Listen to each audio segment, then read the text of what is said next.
Assalamualaikum warahmatullahi wabarakatuh. Bismillah, alhamdulillah. Kaum muslimin wal muslimat, hadaniyallah wa iyyakum. Alhamdulillah, wa bi ni'matillah wa bi fadlillah wa bi aunillah. Kita semua masih dititipi amanah nikmat iman, Islam dan ihsan dari Allah Subhanahu wa taala. Pada hari ini dan beberapa bulan ke belakang, khususnya Indonesia sedang mengalami satu ujian yang begitu besar, begitu berat, bahkan harus saling dorong, harus saling tolong menolong, harus saling membahu untuk menghadapi ujian ini. Tidak dikatakan sebuah hamba yang beriman ketika belum mendapatkan sebuah ujian. Di antara ujian pada hari ini adalah COVID-19, yang mana ini sudah berjalan hampir 2 bulan lebih. Oleh karena itu, masyarakat Indonesia, mari kita bersama-sama membangun, membantu, menolong masyarakat Indonesia yang terkena wabah COVID-19 ini. Secara konsep, sebuah ujian itu merupakan hal yang sunnatullah.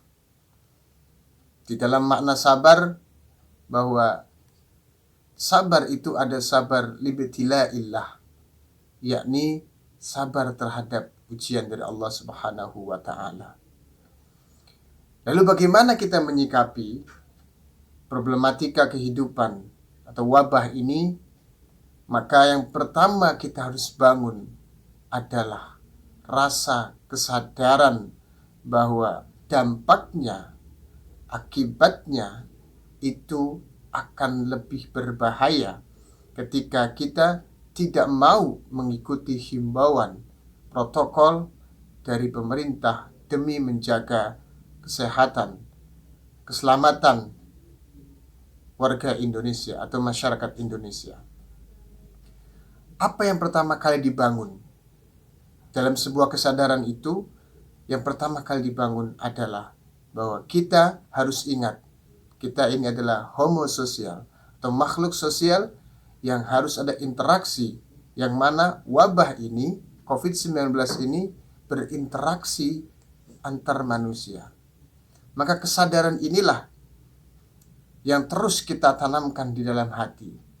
Jangan sampai kesadaran bersosial atas keselamatan masyarakat, saudara, tetangga, kerabat, teman, klien, kolega, dan sebagainya itu tidak kita indahkan atau bahkan kita cuek dengan hal tersebut.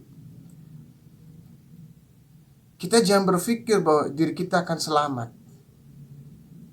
Kita jangan berpikir bahwa keluarga kita akan selamat tanpa ada kesadaran yang begitu besar pada diri masyarakat Indonesia.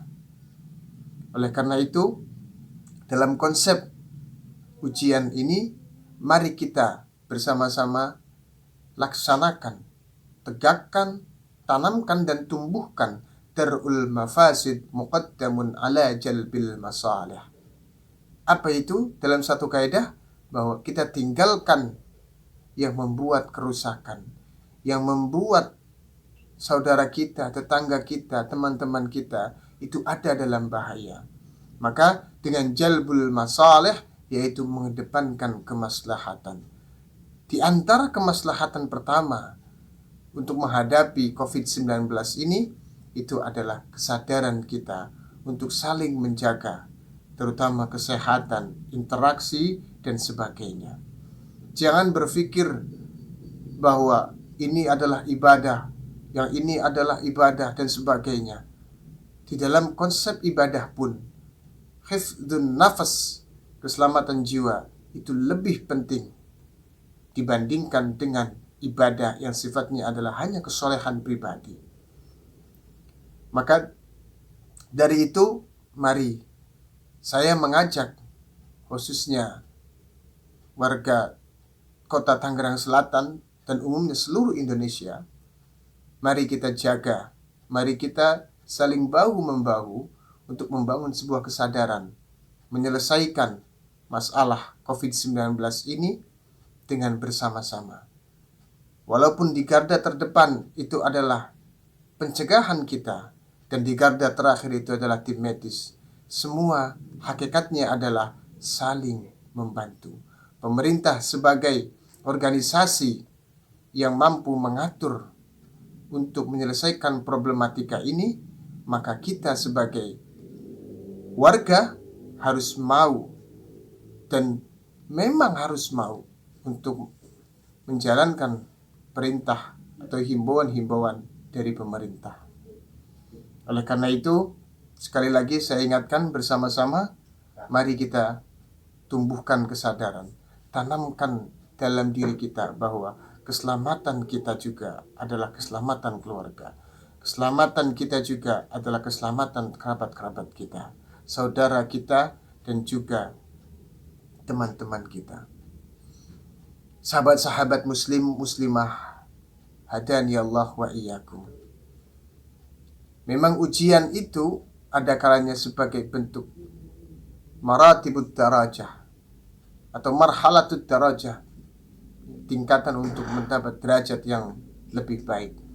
Akan tetapi ada juga musibah sebagai satu i'tibar atau hikmah bahwasannya masih banyak kesalahan-kesalahan manusia yang dilakukan, yang Allah ingatkan kepada kita semua. Dan hari ini kita semua sadar, tempat sujud bukan hanya di masjid, tempat mengadu bukan hanya di musola, tempat untuk bersedekah bukan hanya di tempat-tempat anak yatim, tetapi dimanapun Allah adakan, Allah tetap hitung kebaikan-kebaikan kita. Allah akan melihat pengaduan-pengaduan kita. Allah akan mendengar seluruh doa-doa kita. Di rumah itu akan lebih baik demi menjaga kemaslahatan warga Indonesia. Mudah-mudahan sekilas tentang himbauan dan juga satu bentuk kepedulian kami kepada seluruh warga Indonesia. Terima kasih. Mudah-mudahan COVID-19 ini akan ada hikmah yang luar biasa dan kita mampu menghadapinya dan mampu melewatinya. Ihdinas siratal mustaqim. Assalamualaikum warahmatullahi wabarakatuh.